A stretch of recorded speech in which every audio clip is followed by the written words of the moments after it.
There we go. Hi, everyone. I'm Janet B., recovered from compulsive overeating and bulimia. Let me add my welcome to Stephanie, especially if you're new, and even if you're not new. Glad you're here on this chilly December day.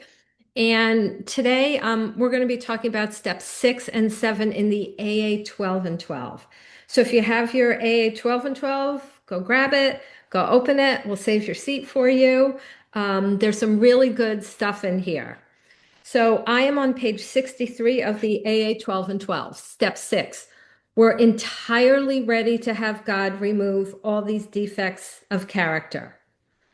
And they start out by saying that any person capable of enough willingness and honesty to try repeatedly step 6 on all his faults without any reservation has come a long way spiritually. And here's what they say: and is therefore entitled to be called a man who is sincerely trying to grow in the image and likeness of his own creator. And they say creator, capital C, meaning God. So, what does that mean? Like, we want to grow in the image and likeness of our creator. Well, what is that? And I think a really cool thing to do might be to go through the big book and see how the big book describes our creator, describes God. So, here's just a couple things. Page 14, the giver of peace and security. Page 56, infinite power and love. So we are to like grow in these things, to grow in the image and likeness of our creator. And when I stop and think about that, that's kind of staggering. Like that I can grow to be more like God. Not in a conceited way, like I'm going to rule the world, but me on my own, selfish and self-centered. And this program allows me to become unselfish and concerned with other people. And I think that's what they mean.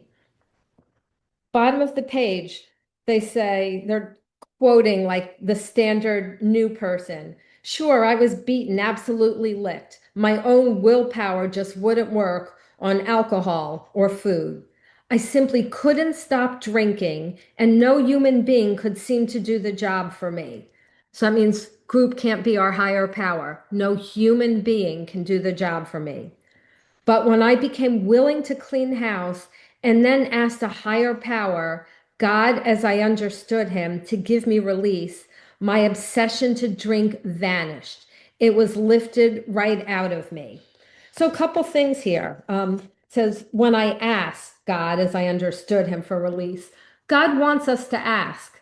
Now, if I were God and ruling the world, I might say, well, I can read everyone's minds, so they don't have to ask because I'll just know what they want.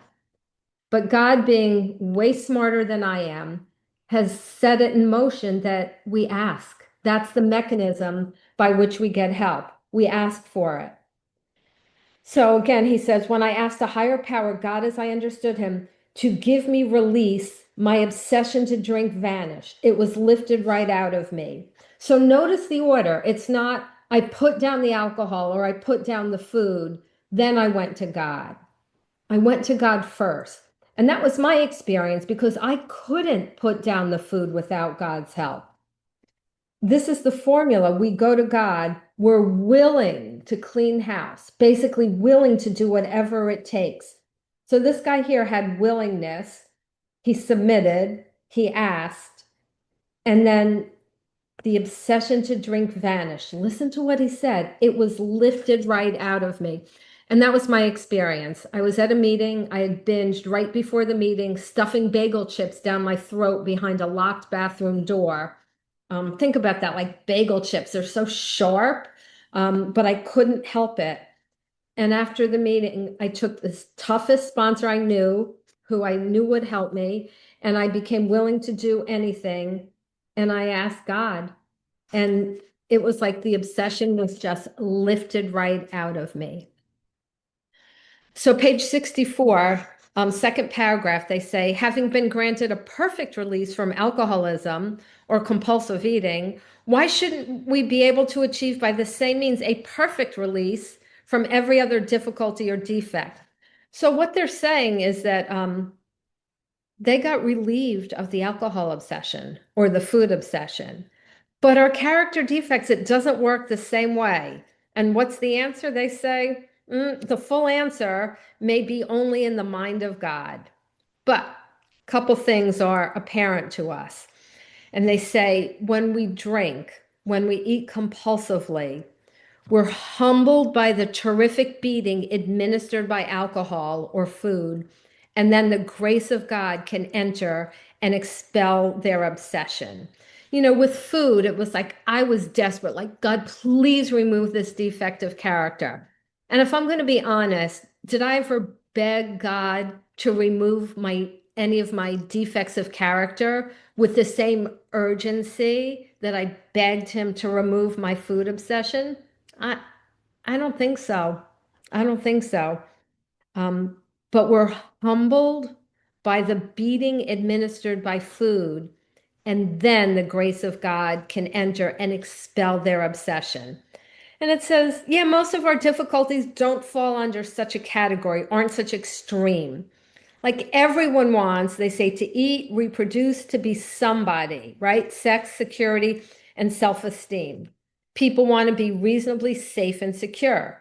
And it says God made us that way. It's normal to be that way. And page 65, they say, it's not evident, at least in this life, that God expects us to fully eliminate our instinctual drives. It's like we're not supposed to say, I could care less if I'm safe. I could care less if my husband cheats on me. I could care less if everyone hates me. I say, like, no, that's really not what we're supposed to be. But page 65 says, most of us are born with an abundance of natural desires. So they far exceed their intended purpose. And what do our natural desires do? They drive us blindly, or we willfully demand that they supply us with more satisfaction or pleasure than are possible or that are due us. So when I think about it, what's due to me? Well, really nothing. Um, to demand that I get more satisfaction or pleasure. You know, I had a lot of that when my kids were younger. I had a demand that they love me a certain way and make me feel secure. And like, no, I could desire it, but not demand it. So, and they tell us there that the degree between like our natural desires and our demands, they say that's our character defect or that's our sin. They use the words interchangeably. So, for instance, it's natural to, like, let's say for someone single to have a desire to be married. It's fine. So, what's the proper way? I think it's to go to God and say, God, I would like to be married, but thy will be done. Let God know our desires, but thy will be done. But when we have a demand and it's like, God, if you don't give me a husband, I want nothing to do with you, and my life will have no meaning unless I get married. Well, then we've departed from a desire and crossed over the bridge to a demand. And then they tell us, page 65, if we ask, God will certainly forgive our derelictions. Again, the condition to being forgiven, we ask. We just ask. It's like in my nightly review last night, I noticed I was mean-spirited towards someone. I really was. Like, I was happy to hear something bad about that person. So it went on my review, but that's not enough to just put it on my review. I have to say, God, please forgive me for being mean-spirited toward this person and for being glad to hear something bad about them. I have to ask. That's how I get forgiven. And they say, God doesn't render us white as snow or keep us there without our cooperation. So, along with just asking God to forgive me for my mean-spiritedness, I have to act the opposite, the way of someone kind. So I prayed for that person to kind of set the scales right against my mean-spiritedness. And then it says, God asks, only we try as best we know how to make progress in the building of character. So I don't beat myself up because I had like a mean thought towards someone. I'm only human. But I'm responsible to try and grow in kindness, to grow and be less mean-spirited than I was the day before. God only asks that we try our best. so we never have to beat ourselves up. And they tell us we don't expect all our character defects to be lifted out of us as the drive to drink was. A few of them may be. That was my experience with dishonesty. After I worked really hard for a while, the drive was completely lifted out. And now, if I'm dishonest, I would feel like I was going to throw up. I can't be dishonest. God has removed that. But with most of them, we shall have to be content with patient improvement. Unfortunately, I still have a lot of my character defects, as I just said, mean-spiritedness, unkindness, but I'm better now than I was before. And that's what we should always be looking for. Am I more kind? Am I more patient than I was before? And we should always see growth. In page 66, they tell us no matter how far we have progressed, desires will always be found which oppose the grace of God. We're always going to have desires that aren't perfect. And they say, well, let's think through this. Like, no one wants to be so prideful he's considered a braggart, or so greedy that he's a thief. No one wants to be angry enough to murder. And they give those examples and they say, well, don't congratulate yourself yet. Hasn't it been self-interest that has enabled most of us to escape? Right? I may be greedy, but I'm not going to steal because I don't want to get arrested and go to jail. And it says we have to be careful that we don't rationalize some of our defects. And the bottom of page 66 says, who doesn't like to feel just a little superior to the next fella, right? Do we feel superior because maybe we got recovered and that person is still struggling? We can't do that. If I got recovered, it doesn't mean I'm any better than anyone else. It just means I got on the bus a stop or two ahead of the other person. Isn't it true we like to let greed masquerade as ambition? Why do we want those like great high paying jobs? Sometimes it's just for the money, so we need to admit that to ourselves. Page 67, self-righteous anger can be enjoyable. We can take satisfaction from the fact that people annoy us because it brings us a comfortable feeling of superiority. If someone annoys me, it means I've got some character defects going on. At the very least, I'm hypersensitive. I'm probably prideful that I think people should act a certain way. And then gossip, barbed with our anger, is a polite form of murder by character assassination. We're not trying to help those we criticize. We're trying to proclaim our own righteousness. So we have to watch out for that gossip. So they go on and they tell us this world is full of envy, and to a greater or less degree, everyone is infected by it. So bottom of 67, top of 68, it says, okay, some people say they're really ready to have all defects taken from them, but we all have to admit we prefer to hang on to some of them. They say only step one, where we made the 100% admission we were powerless over alcohol, can be practiced with absolute perfection. The remaining 11 steps state perfect ideals, their goals. So again, the fact if I get a resentment or a fear, I am not supposed to sit there and say, oh my gosh, I have like no spiritual growth whatsoever. My spiritual growth comes by what I do with it. Do I work on resolving my resentment? Do I work on resolving my fear? But we're all going to get it. We're human. And they tell us, page 69, sometimes we say, this I cannot give up yet, but we can never say, this I will never give up. Why would someone not be willing? Well, for instance, if I give up my anger or vengefulness, then the other person gets away with it, right? So am I really willing to give up my anger and let the other person get away with it? Well, I kind of have to be because God let me get away with so much and I did not get punished the way I deserve. So I need to be willing to do that for other people. So let's turn to step 7 on page 70. humbly asked him, meaning God, to remove our shortcomings. I always think this is so cool. Like in step four, I identify my defects, my resentments, my fears. Step five, I share them with another person. Step six, I get ready to remove them. And then in step seven, God removes them. So it's like I can picture this whole pile of, I don't know, garbage in my soul that I identify. And it's like, okay, there it is. It's right here, this big heap of garbage. And then step seven, God removes it. He doesn't say, Janet, you created this garbage dump. You take care of it. He removes it. I just have to identify it and be willing. So, step seven, humbly asked him to remove our shortcomings. And they say this step really concerns itself with humility. So, let's spend a little time on it. They say the attainment of more humility is the foundation principle of all 12 steps to grow in humility.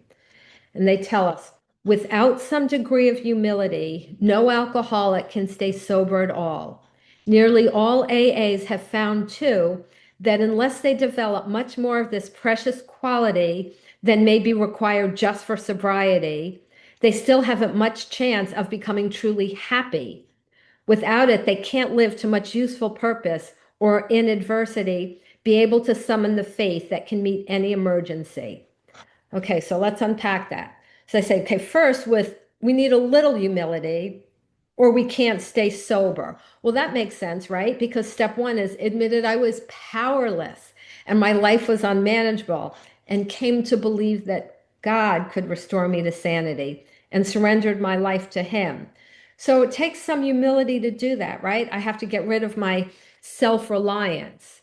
But then they go on and they say, we found that unless we develop more humility than is required for sobriety. So let's say 1 unit of humility is required for sobriety, and now we need 3 units. And then it says, without that, we can't really be happy. So if we're not happy, I think we should ask ourselves, am I humble? And we'll unpack what it means to be humble. But they're telling us if we're not humble, we can't expect to be happy. And then they go even further and say, without humility, we can't live to much useful purpose. So we can't be happy and we can't be useful. Or in adversity, because hard times always come, we can't summon the faith that can meet any emergency. So they're saying hard situations require more faith, and lack of humility blocks faith. Well, of course, because if I think I'm so great and I can handle things on my own, I'm thinking I don't really need God. And in hard situations, especially in hard situations, I need God. So faith and humility go hand in hand. And they say, humility has got a very bad time of it. People misunderstand it. Like everywhere we look, people highlight man's pride in his own achievement. And they're saying, yeah, this page 71, they say, okay, we don't want to deprecate material achievement. So we are not supposed to look down on, people who have a lot of money or who have achieved a lot. Not our job. The second thing we don't do, page 71, we don't enter into debate with the many who still so passionately cling to the belief that to satisfy our basic natural desires is the main object of life. So someone says, you know what, my goal is to make as much money as I can and buy a yacht and, buy all designer clothes. We don't debate with them. Remember, it's live and let live. Then the third thing it says we don't demand more than our share of security, prestige, and romance. Again, we can desire, but we don't demand. And then it says, when we seem to be succeeding, we drink to dream greater dreams. When frustrated, we drink for oblivion. So I think the fourth thing they're telling us is to be content. Be content. Said there is never enough of what we thought we wanted.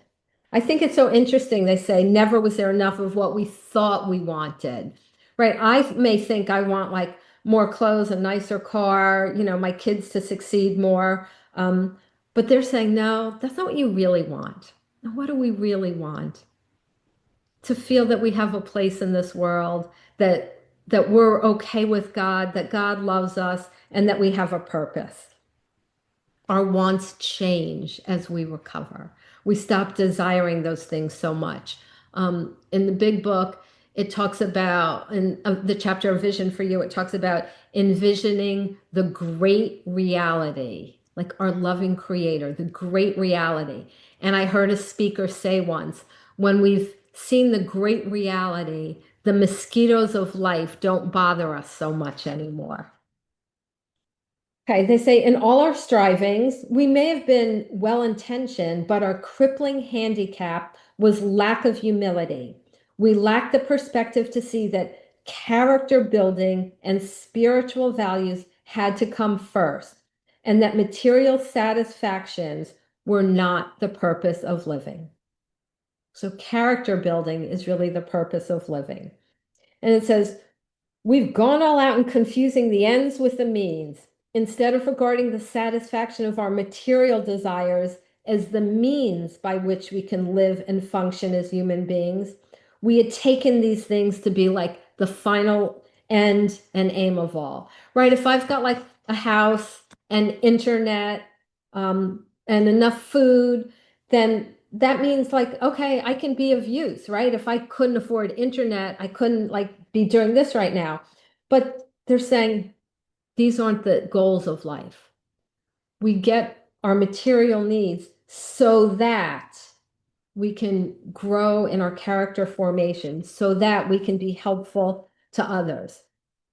Page 67, they said, yeah, we all thought developing good character was good so that we could get on with the business of being self-satisfied. It says, but usually, if we had to choose between character and comfort, the character building was lost in the dust of our chase after what we thought was happiness. So again, they're saying comfort doesn't always, chasing after comfort doesn't equal happiness. They said, seldom did we look at character building as something desirable in itself. We never thought of making honesty, tolerance, and true love of man and God the daily basis of living. And that's really what a spiritual way of life is. Honesty, tolerance. That means I'm okay with other people's views, their religions, how they live their life, their choices. I'm okay with that. Um, True love of man, self-sacrifice to help others, and of God, wanting a relationship with God and learning to love Him more, the basis of living. And they say having a lack of being anchored to permanent values, this blindness to the true purpose of our lives, produced another bad result. Um, for it says, okay, just so long as we were convinced we could live exclusively by our own strength and intelligence, for just that long was a working faith in a higher power impossible. This was true even when we believed that God existed. Y'all, I always believed in God from the time I was like a little kid, as far back as I can remember. I was taught about God. I always believed in God. But they're telling me that it's possible to believe in God and not have a working faith.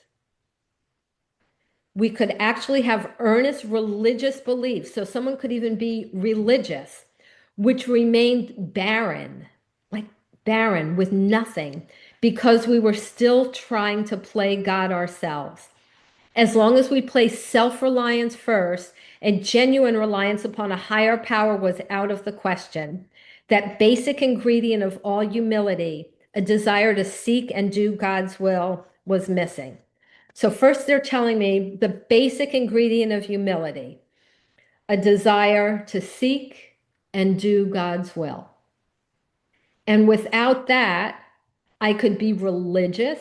I could believe that God exists, but that's all barren, empty.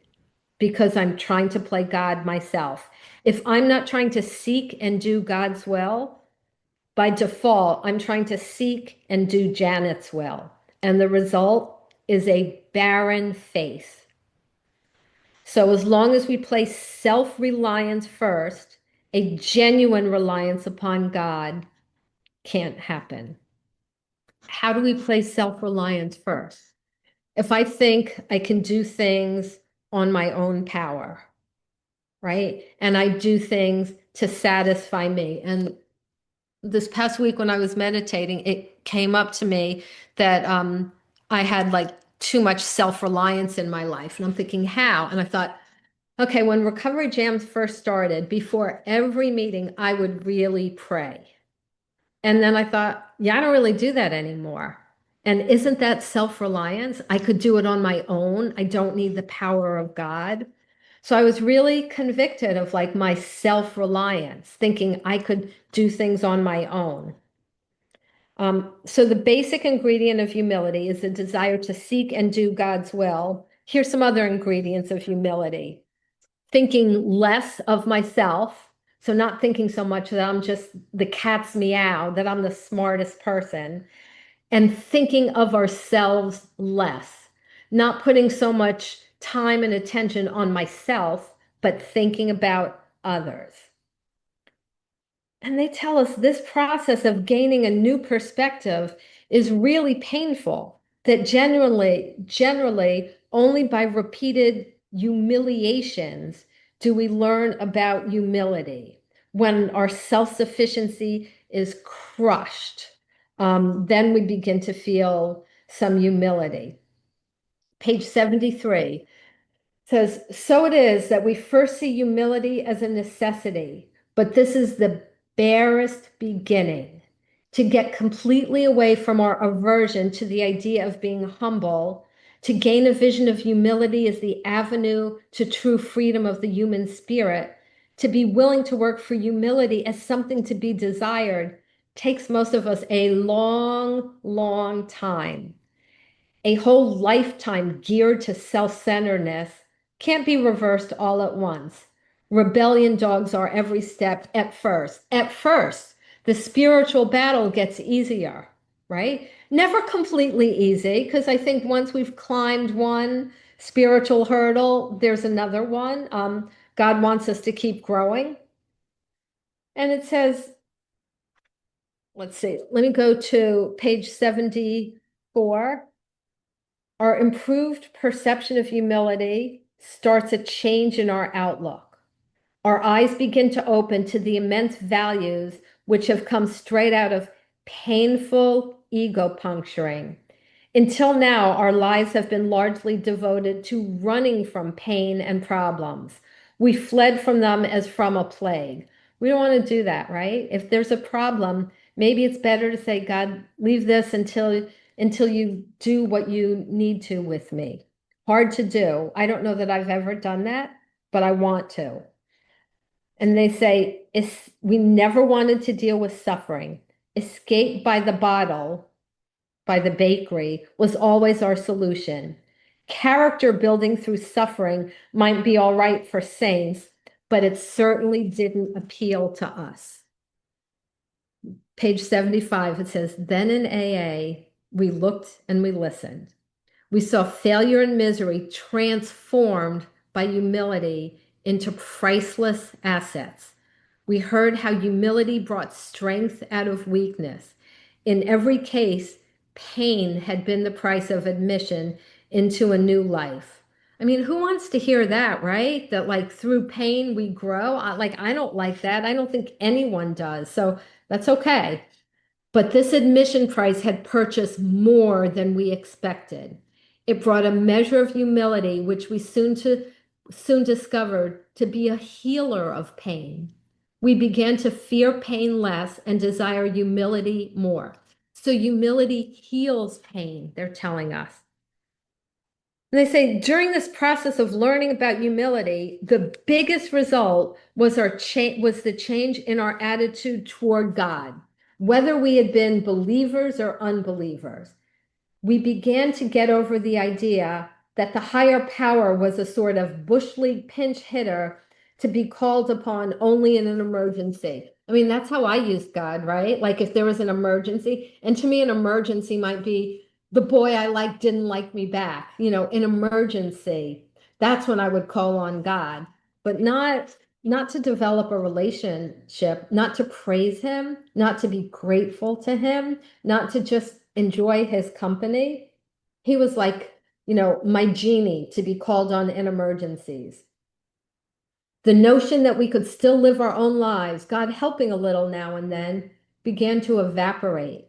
Many of us who had thought ourselves religious awoke to the limitations of this attitude. Refusing to place God first, we had deprived ourselves of his help. Well, how do we place God first? Remember, I think by adopting his values, honesty, tolerance, true love of man and God, to get rid of our entitlement, my sense of entitlement, and to surrender the results of everything to his will. I think that's how we place God first. And then it says, the words, of myself I am nothing, the Father does the works, began to carry bright promise and meaning. Then it says, thankfully, we saw we needn't always be bludgeoned and beaten into humility. It could come quite as much from our voluntary reaching for it as it could from unremitting suffering. So I could reach toward humility, um, to look as something that we wanted instead of something we had to have. So when I do my prayers in the morning, I say, God, like, please keep me free from self-pity, dishonesty, self-seeking. I also say, and please smash my ego. Like, I don't want to be prideful. Page 76. As we approach the actual taking of step 7, it might be well if we AAs inquire once more just what our deeper objectives are. So what's our objective? I guarantee we all came in, none of us came in here saying, I want to be a nicer person. I want to be a better person. I think you're like me. You came in here because you wanted to stop binging. That's it. I didn't care about being a nicer person. If I could have stopped binging and still been the same like nasty person, I probably would have said yes. Now I wouldn't. Now knowing what I know, I wouldn't. Because to just stop binging, I think I still would have been miserable on so many levels. But it says, okay, now we should inquire what our deeper objectives are. Each of us would like to live at peace with himself and with his fellows. That's true. We would like to be assured that the grace of God can do for us what we cannot do for ourselves. What a wonderful thing to be assured of. That means if I get like a bad diagnosis, I can be assured that God's grace can help me handle things I can't handle by myself. If something happens to one of my family members, like I want to be assured that God can do for me what I can't do for myself. We have seen that character defects based upon short-sighted or unworthy desires. Short-sighted, thinking only about now, not the future. Unworthy, my entitlement. These are obstacles that block our path towards these objectives. We now clearly see we have been making unreasonable demands upon ourselves, upon others, and upon God. And then it tells us what's been the main activator, catalyst of all our defects. And it says self-centered fear. And isn't that why we lie, right? Our self-centered fear? Primarily fear we would lose something we already had or would fail to get something we demanded. It says, living upon a basis of unsatisfied demands, we were in a state of continual disturbance and frustration. They say no peace was to be had unless we could find a means of reducing these demands. So how do we reduce these demands? We take them and we surrender them to God. Dear God, I see that I have a demand, let's say it's to be married, or to be a grandmother. Now that my daughter's married, I can have a demand I can have a desire to be a grandmother. But let's say it was a demand. Then I surrender it to God and I say, God, This is my desire, and it's grown too big into a demand. Please remove the demand, and I place the desire into your hands for safekeeping. We try and tamp down our demands and turn them into our desires. And it says living upon a basis of unsatisfied demands. Remember, if all we have is desires, we won't feel this. But if we have unsatisfied demands, we were in a state of continual disturbance and frustration. So if I'm in a state of continual disturbance and frustration, I need to look at what demands do I have. It says no peace was to be had unless we could find a means of reducing these demands. The seventh step is where we make the change in our attitude, which permits us, with humility as our guide, to move out from ourselves toward others and toward God. So we can practice that, be helpful to others, spend more time with God. The whole emphasis on step 7 is on humility. It's really saying to us that we now ought to be willing to try humility in seeking the removal of our other shortcomings, just like we did when we admitted we were powerless over alcohol, over food, and came to believe a power greater than ourselves could restore us to sanity. If that degree of humility could enable us to find the grace, and grace is just unmerited, undeserved favor, by which such a deadly obsession could be banished, then there must be hope of the same result respecting any other problem we could possibly have. And before this meeting, I was thinking about a prayer that to me is really about reducing my demands, converting them into desires, and really surrendering on a deep level. Lord, I am no longer my own, but yours. Put me to what you will. Place me with whom you will. Put me to doing. Put me to suffering.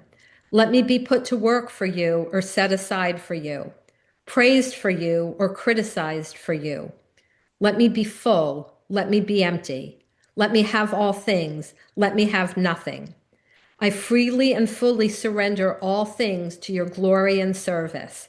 And now, O wonderful and holy God, Creator, Redeemer, and Sustainer, you are mine and I am yours, so be it. And the covenant which I have made on earth, let it also be made in heaven. Amen. And with that, I will.